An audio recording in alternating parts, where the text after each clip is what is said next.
de démonstrations qui sont inscrites au programme des Jeux Olympiques depuis Los Angeles en 1984 et nous avons eu le très grand honneur d'être désignés par le Conseil international des sports pour handicapés pour organiser ici à Bruxelles les sélections. Elles ont eu lieu les 18 et 19 août dans le cadre du Mémorial Van Damme. Nous avions 52 athlètes, 15 pays, c'était tout de même relativement important, c'était les meilleurs coureurs en chaise roulante au monde.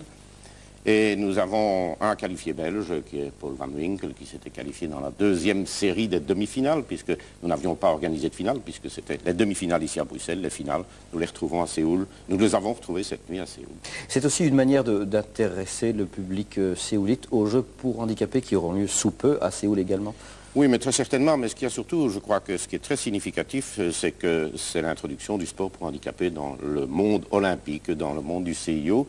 Et je crois que c'est grâce à M. Samaranch que nous avons obtenu cela déjà en 1984 et nous en sommes très fiers. Je crois que cette intégration, c'est quelque chose que nous poursuivons dans toutes les fédérations nationales, mais moi particulièrement au niveau de la Fédération nationale belge, nous poursuivons cette notion d'intégration absolument indispensable et surtout de faire comprendre au public que ce n'est pas une espèce de démonstration d'athlètes handicapés particulièrement doués, mais plutôt de prouver que les handicapés sont parfaitement capables de participer à des compétitions au même titre que les autres, sans doping. Du moins, je l'espère, je le souhaite. Nous allons regarder d'ailleurs quelques images et je dois vous avouer que ce fut vraiment du tout grand spectacle que cette finale de démonstration du 1500 mètres. En voici les images.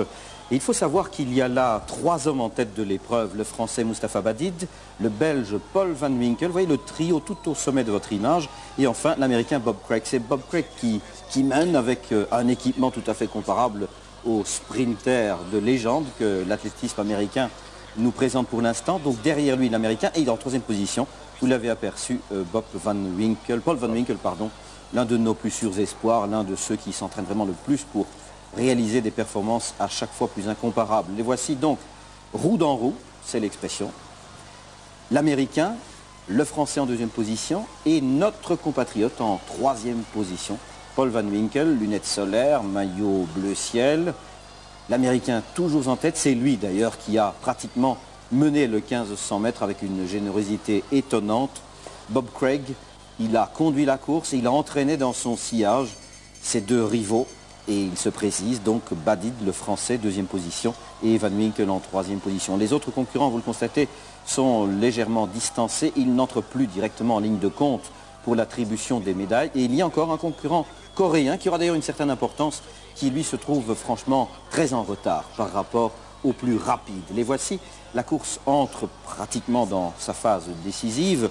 Une épreuve comme ceci se dispute sur environ 3 minutes et demie, ce qui est un chrono tout à fait remarquable sur 1500 mètres. Il faut savoir que les valides font du 3,38. Et regardez ici l'accélération. Le Belge Van Winkel tente de passer à l'extérieur. Il vient à hauteur de l'Américain Bob Craig qui sans doute commence à fatiguer un petit peu.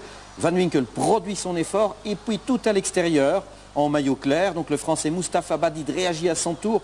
Les 3 hommes presque sur la même ligne. Van Winkel va-t-il gagner? Non, le Français revient et sur la ligne, eh bien Mustapha Badid s'impose. 2e Paul Van Winkel qui a levé les bras au ciel. Le voici en gros plan, Paul, avec les lunettes solaires.